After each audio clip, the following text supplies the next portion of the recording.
Kaya, hapit na maluto ang ato ang fried rice.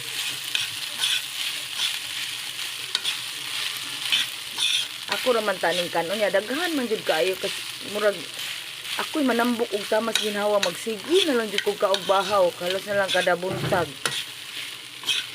Ako na nang gi-fried kay kusog man sad sila mukaon og fried rice.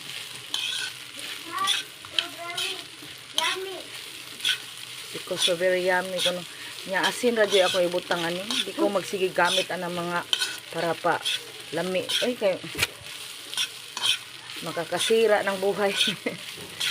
Hindi ara ang ako ang fried rice nga ako ang gigisal og ahos og bombay gamay para humot ba nga margarine ang akong gigamit ani para healthy, balag bahaw basta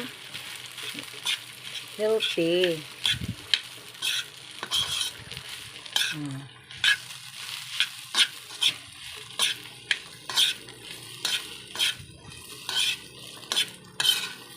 Hurot na ni nga ako ra gigamay og lungag kay sus ako tayo tigurot perminti sa bahaw.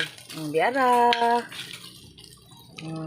may yummy bahaw nga gi-fried.